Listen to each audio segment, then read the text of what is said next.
എന്തുകൊണ്ടാണ് അന്യഗ്രഹ ജീവികളെ നമുക്ക് കണ്ടെത്താൻ കഴിയാത്തത്? ഒട്ടുമിക്ക ആൾക്കാരും വിചാരിക്കുന്നത് അങ്ങനത്തെ സംഭവമേ ഇല്ലാത്തത് കൊണ്ടാണ് അവരെ കണ്ടെത്താൻ കഴിയാത്തത് എന്നാണ്.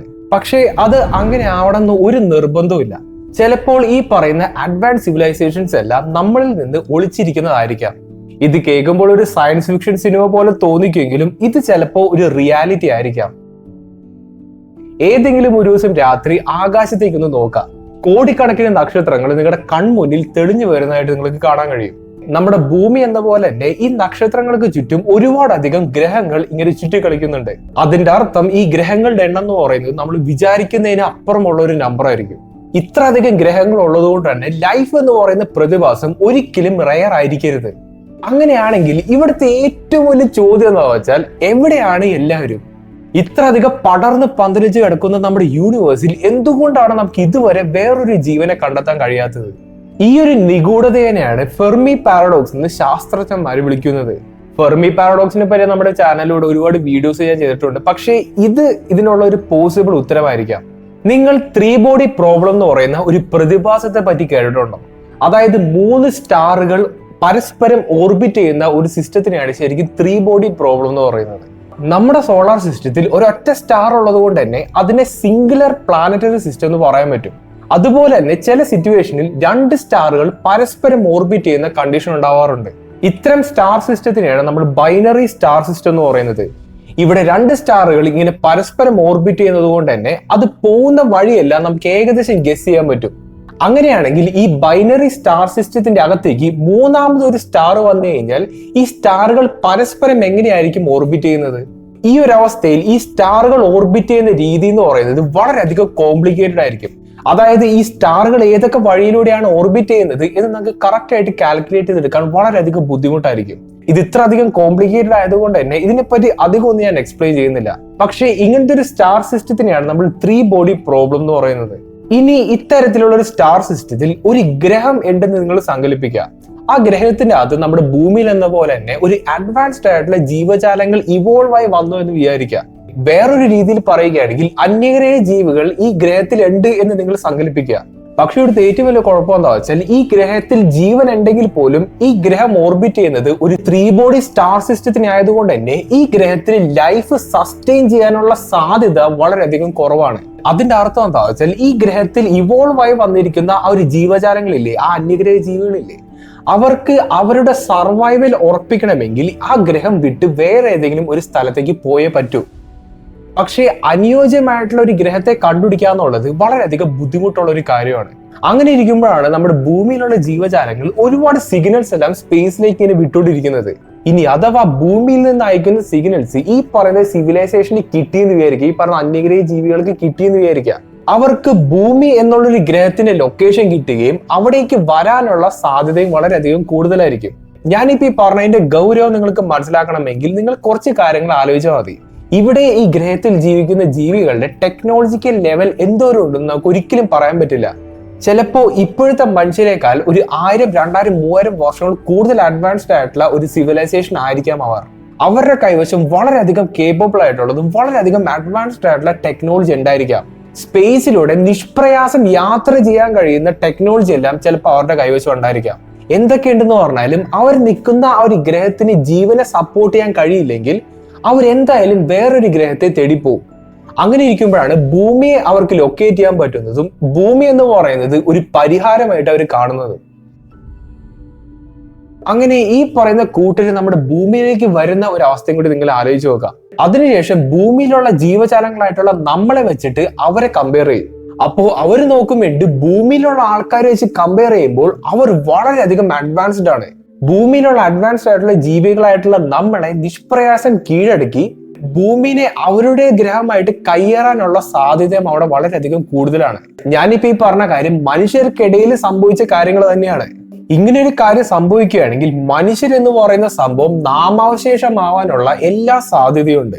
അതിന്റെ പ്രധാന കാരണം എന്താ വെച്ചാൽ എന്താണ് നമ്മുടെ പ്രപഞ്ചത്തിലുള്ളത് എന്നുള്ളൊരു കാര്യം നമുക്ക് ആർക്കും അറിയില്ല. ഈ ഒരു അവസ്ഥയിൽ നമ്മൾ ചെയ്തുകൊണ്ടിരിക്കുന്ന ഏറ്റവും വലിയ മണ്ടത്തരം എന്ന് പറയുന്നത് വളരെയധികം സ്ട്രോങ് ആയിട്ടുള്ള സിഗ്നൽസ് എല്ലാം ബഹിരാകാശത്തേക്ക് വിടുന്നു എന്നുള്ളതാണ്. ഇത്തരം സിഗ്നലുകൾ അയക്കുന്നത് കൊണ്ടാണ് ഭൂമിയിൽ ജീവനുണ്ട് എന്നുള്ളൊരു കാര്യം ഇത്രയും വലിയൊരു സിവിലൈസേഷന് അറിയാൻ കഴിഞ്ഞത്. അതുകൊണ്ടാണ് അവർ നമ്മുടെ ഭൂമിയിലേക്ക് വരാൻ ഇടയായത്. അതിന്റെ അർത്ഥം വേറൊന്നല്ല, നമ്മൾ തന്നെ നമ്മുടെ നാശത്തിന് വിനയാവുന്നു എന്നുള്ളതാണ്. ഞാനിപ്പോ ഈ പറഞ്ഞതിന്റെ എല്ലാ പ്രധാന അടിത്തറ എന്ന് പറയുന്നത്, ഹാബിറ്റബിൾ ആയിട്ടുള്ള ഗ്രഹം എന്ന് പറയുന്നത് വളരെയധികം ബുദ്ധിമുട്ടാണ് കണ്ടുപിടിക്കാൻ. നമ്മുടെ യൂണിവേഴ്സിൽ കണ്ടുവരുന്ന എല്ലാ പ്ലാനറ്ററി സിസ്റ്റത്തിലും ഹാബിറ്റബിൾ സോൺ ഉണ്ട്. പക്ഷേ എല്ലാ ഹാബിറ്റബിൾ സോണിലുള്ള ഗ്രഹങ്ങളിൽ ജീവൻ ഉണ്ടാവണം എന്ന് ഒരു നിർബന്ധമില്ല. അതിന്റെ ക്ലാസിക് എക്സാമ്പിൾ തന്നെയാണ് റെഡ് ഡ്വാർഫ് സ്റ്റാറിന് ചുറ്റുന്ന പ്ലാനറ്റുകൾ ഹാബിറ്റബിൾ സോണിലാണെങ്കിൽ പോലും അവയ്ക്ക് ഒരിക്കലും ലൈഫിനെ സർവൈവ് ചെയ്യിക്കാൻ കഴിയില്ല. അങ്ങനെ ഒരുപാട് കണ്ടീഷൻസ് നിറഞ്ഞ ഒരു പ്രപഞ്ചത്തിലാണ് നമ്മളെല്ലാവരും ജീവിക്കുന്നത്. അപ്പോ അവിടെ ഇത്തരത്തിലുള്ള ഭൂമി പോലത്തുള്ള ഒരു ഗ്രഹത്തെ കണ്ടുപിടിക്കുക എന്ന് പറയുന്നത് വളരെയധികം ബുദ്ധിമുട്ടായിരിക്കും. എന്നാൽ ഇങ്ങനെ ഒരു ഗ്രഹം ഉണ്ടെങ്കിൽ മാത്രമാണ് ഇത്തരത്തിലുള്ള ഒരു സിവിലൈസേഷന് സർവൈവ് ചെയ്യാൻ കൂടി പറ്റുള്ളൂ. അങ്ങനെ ആലോചിച്ച് നോക്കുകയാണെങ്കിൽ ഇങ്ങനൊരു ഗ്രഹമുണ്ട് എന്ന് നമ്മളിങ്ങനെ വിളിച്ചു പറഞ്ഞു നടക്കുന്നത് മണ്ടത്തരല്ലേ? ഇതിപ്പോ പെട്ടെന്ന് മനസ്സിലാക്കാൻ വേണ്ടി ഇപ്പൊ നിങ്ങൾക്ക് ലോട്ടറി അടിച്ചു എന്ന് വിചാരിക്കാം. നിങ്ങൾക്ക് ലോട്ടറി അടിച്ചു എന്ന് പറഞ്ഞുകൊണ്ട് എല്ലായിടത്തും ഇങ്ങനെ പറഞ്ഞെടുക്കില്ലേ? അതേ അവസ്ഥ തന്നെയാണ് ഇപ്പൊ നമ്മൾ ചെയ്തുകൊണ്ടിരിക്കുന്നത്. അതായത് ഇപ്പോഴും നമ്മൾ ഇതേപോലുള്ള സിഗ്നൽസ് ബഹിരാകാശത്തേക്ക് അയക്കുന്നുണ്ട്. നമ്മുടെ പ്രപഞ്ചം എന്ന് പറയുന്നത് ഒരു വലിയ കാട് പോലെയാണ്. ഈ പ്രപഞ്ചത്തിലുള്ള ഓരോ സിവിലൈസേഷൻസും ഈ കാടിൻ്റെ അകത്ത് ജീവിക്കുന്ന ഓരോരോ ജീവികളാണ് നിങ്ങൾ വിചാരിക്കുക. അതിൽ സിംഹം ഉണ്ടാവാം, പുലി ഉണ്ടാവാം, ആന ഉണ്ടാവാം, എലി ഉണ്ടാവാം. എല്ലാ തരത്തിലുള്ള സിവിലൈസേഷനും ഈ കാടിനുള്ളിലുണ്ട്. അങ്ങനെ ഈ കാട്ടിലുള്ള ഏതെങ്കിലും ഒരു മൃഗം ഒച്ച ഉണ്ടാക്കി കഴിഞ്ഞാൽ മറ്റുള്ള മൃഗങ്ങളെല്ലാം ഈ മൃഗത്തെ ആക്രമിക്കാനുള്ള സാധ്യതയുണ്ട്. അങ്ങനെ ചെയ്യുന്ന വഴി ആ ഒച്ച ഉണ്ടാക്കുന്ന മൃഗത്തിന്റെ ജീവിതം അപകടത്തിൽപ്പെടുകയാണ്. ഇതേ സംഭവം തന്നെയാണ് നമ്മുടെ ഭൂമിയുടെ കേസിലും നടന്നു പോകുന്നത്. ഒറ്റ സെന്റൻസിൽ പറയുകയാണെങ്കിൽ, മിണ്ടാണ്ട് ഒരിടത്ത് മൂലയ്ക്ക് മാറിയിരുന്നാൽ നമുക്ക് കുറെ നാൾ സർവൈവ് ചെയ്യാൻ പറ്റും. അല്ലാതെ നിങ്ങൾ ഇങ്ങോട്ട് വായോ എന്ന് വിളിച്ചു വരുത്തി കഴിഞ്ഞാൽ എന്ത് വേണമെങ്കിലും സംഭവിക്കാം. ഞാനിപ്പോ പറഞ്ഞ ആ കാടിന്റെ തിയറിന്റെ പേരാണ് ഡാർക്ക് ഫോറസ്റ്റ് തിയറി. ഇത് വളരെ സിമ്പിൾ ആയിട്ടുള്ള കുറച്ച് ഐഡിയാസിൽ നിന്ന് ഉണ്ടാക്കിയെടുത്ത ഒരു തിയറിയാണ്. പക്ഷെ മിക്കവാറും ഇതായിരിക്കാം സംഭവിക്കുന്നത്. ഇവിടുത്തെ ബേസിക് ഐഡിയ എന്താ വെച്ചാൽ, എല്ലാ ജീവജാലങ്ങൾക്കും എല്ലാ സിവിലൈസേഷൻസിനും സർവൈവ് ചെയ്യണം. അവരുടെ നിലനിൽപ്പിന് വേണ്ടി അവർ ഏതറ്റം വേണമെങ്കിലും പോകും. അതിപ്പോ മിണ്ടാണ്ടിരിക്കാനാണെങ്കിൽ അങ്ങനെ. അതോടൊപ്പം തന്നെ വേറൊരു സിവിലൈസേഷനെ നമുക്ക് ഒരിക്കലും പൂർണ്ണമായിട്ടും വിശ്വസിക്കാൻ കഴിയില്ല. അതിന്റെ പ്രധാന കാരണം എന്താ വെച്ചാൽ, ടെക്നോളജി എന്ന് പറയുന്നത് എക്സ്പോണൻഷ്യലി ഗ്രോ ചെയ്യുന്ന ഒരു ഫാക്ടറാണ്. ഒരു എക്സാമ്പിൾ പറയുകയാണെങ്കിൽ, 100 വർഷങ്ങൾക്ക് മുമ്പ് മനുഷ്യർ എങ്ങനെയായിരുന്നു എന്നുള്ളൊരു കാര്യം നിങ്ങൾ വെറുതെ ഒന്ന് അന്വേഷിച്ച് നോക്കുക. 100 വർഷങ്ങൾക്ക് ശേഷം ഇപ്പോൾ നമ്മുടെ കൈവശമുള്ള ടെക്നോളജി ഒരു 100 വർഷങ്ങൾക്ക് മുന്നേ ജീവിച്ചിരുന്ന ഒരാളുടെ കൈവശം കൊടുക്കുകയാണെങ്കിൽ അയാളുടെ തല കറങ്ങി പോകും. അത്രയധികം എക്സ്പോണൻഷ്യലിയാണ് നമ്മുടെ മനുഷ്യരുടെ ടെക്നോളജിക്കൽ ഗ്രോത്ത് എന്ന് പറയുന്നത്. അതിന്റെ അർത്ഥം എന്താ വെച്ചാൽ, നമ്മളിപ്പോ ഒരു സിവിലൈസേഷനെ ഡിറ്റക്ട് ചെയ്തു എന്ന് വിചാരിക്കാം.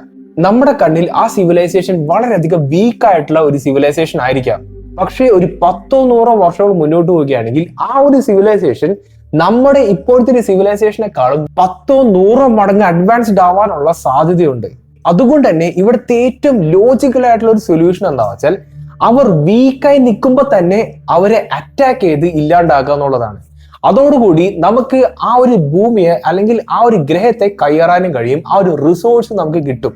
അങ്ങനെ ഒരു വീക്കായിട്ടുള്ള സിവിലൈസേഷൻ ചിലപ്പോൾ നമ്മളായിരിക്കാം, ഈ ഭൂമിയിലുള്ള മനുഷ്യരായിരിക്കാം. ഇത്ര അധികം ഹെവി ആയിട്ടുള്ള സിവിലൈസേഷൻ എന്ന് പറയുന്നത് ഒരു അന്യഗ്രഹ സിവിലൈസേഷൻ ആയിരിക്കാം. അങ്ങനെ 2026 ഈ ഒരു ദിവസം ഒരു അന്യഗ്രഹ ജീവി വന്ന് നോക്കുവേണ്ടി നമ്മുടെ ഭൂമിയിൽ അങ്ങോട്ടും ഇങ്ങോട്ടും മിസൈലൊക്കെ വിട്ട് കുറെ ആൾക്കാർ തമ്മിൽ തല്ലിച്ചാണ് കാണുന്നത്. അത്രയും ഇൻഫീരിയർ ആയിട്ടുള്ള ആൾക്കാരാണ് ഭൂമിയിലുള്ളത് എന്നുള്ളൊരു കാര്യം ഈ അന്യഗ്രഹ ജീവികൾക്ക് എന്തായാലും മനസ്സിലാവും. ഇത് കാണുമ്പോൾ നമ്മുടെ അന്യഗ്രഹ ജീവികൾ എന്താണ് വിചാരിക്കുന്നത്? ഇവരുടെ കൈവശം തമ്മിത്തല്ലി തീരാനുള്ള ടെക്നോളജി ഉണ്ട്. അതുകൊണ്ട് തന്നെ മനുഷ്യര് ഇവർക്കൊരു ത്രെട്ട് ആയിരിക്കും എന്നായിരിക്കും അവർ വിചാരിക്കുക. അപ്പൊ നേരെ അടുത്ത നടപടി എന്ന് പറയുന്നത് മനുഷ്യരെ എങ്ങനെയെങ്കിലും ഇല്ലാണ്ടാക്കുക എന്നുള്ളതാണ്. ഇനി ഞാനൊരു കാര്യം പറയാം. 100ഓളം വർഷങ്ങളായിട്ട് നമ്മൾ അറിഞ്ഞുകൊണ്ട് ഒരുപാട് സിഗ്നൽസ് ആകാശത്തേക്ക് അയക്കുന്നുണ്ട്. അറിയാണ്ടും ഒരുപാട് സിഗ്നൽസ് ആകാശത്തേക്ക് ലീക്കായി പോകുന്നുണ്ട്. ഇവിടെ നമ്മൾ ഇത്തരം സിഗ്നൽസ് അറിഞ്ഞുകൊണ്ട് അയക്കുന്നത് ആരെങ്കിലും ഈ ഒരു സംഭവത്തിനോട് റെസ്പോണ്ട് ചെയ്യണേ എന്നുള്ളൊരു ആഗ്രഹത്തിന് പുറമെയാണ്. പക്ഷെ ഞാനിപ്പോ ഈ പറഞ്ഞ ഒരു തിയറി കറക്റ്റ് ആണെന്നുണ്ടെങ്കിൽ നമ്മൾ അയക്കുന്ന സിഗ്നൽ അവസാനത്തെ സിഗ്നൽ ആയിരിക്കുള്ളൂ. ചിലപ്പോ നമ്മൾ അയക്കുന്ന സിഗ്നൽസ് എല്ലാം ഈ പറയുന്ന അന്യഗ്രഹ ജീവികൾക്ക് കിട്ടിയിട്ടുണ്ടായിരിക്കാം. നമ്മൾ ചിലപ്പോ ഒരു അതിഗംഭീരമായിട്ടുള്ള ഒരു സിവിലൈസേഷൻ ആയിരിക്കും എന്ന് വിചാരിച്ചുകൊണ്ട് ആ ഒരു പയ്യെ മിണ്ടാണ്ടിരിക്കുന്നതായിരിക്കാം. ചിലപ്പോൾ ഭൂമിയാർക്ക് കണ്ടെത്താനും കഴിഞ്ഞിട്ടുണ്ട്, ഭൂമിയുടെ അവസ്ഥയൊക്കെ അവർക്ക് മനസ്സിലാക്കാൻ കഴിഞ്ഞിട്ടുണ്ട്. അതുകൊണ്ട് ഭൂമിയെ ഒരു സെക്കൻഡ് ഒപ്പീനിയൻ മാത്രമായിട്ട് മാറ്റിവെച്ചിരിക്കുന്നതായിരിക്കാം. അല്ലെങ്കിൽ ഏറ്റവും എക്സ്ട്രീം എന്ന് പറയുന്നത് ഭൂമിയിലേക്ക് അവർ വരുന്ന വഴിയായിരിക്കാം, എന്ത് വേണമെങ്കിലും ആയിരിക്കാം. ഇനി അടുത്ത തവണ നിങ്ങൾ ആകാശത്തേക്ക് നോക്കുകയാണെങ്കിൽ, നിങ്ങൾ നക്ഷത്രങ്ങളെയൊക്കെ നോക്കുകയാണെങ്കിൽ, നിങ്ങൾ നിങ്ങളോട് തന്നെ ഒരു ചോദ്യം ചോദിക്കുക, ഈ പ്രപഞ്ചത്തിൽ ശരിക്കും നമ്മൾ ഒറ്റയ്ക്കാണോ, അതോ ഈ പറയുന്ന ആൾക്കാരെല്ലാവരും നമ്മളിൽ നിന്ന് ഒളിച്ചിരിക്കുന്നതായിരിക്കും? അപ്പൊ അത്രയൊക്കെ തന്നെ ഉണ്ടായിരുന്നുള്ളൂ. നിങ്ങളുടെ അഭിപ്രായങ്ങൾ കാര്യങ്ങളെല്ലാം മാക്സിമം ഒന്ന് കമന്റ് ചെയ്ത് അറിയിക്കാൻ ശ്രമിക്കുക. അപ്പോൾ നല്ലൊരു ടോപ്പിക്കായിട്ട് ഇനി അടുത്ത വീഡിയോ കാണാം.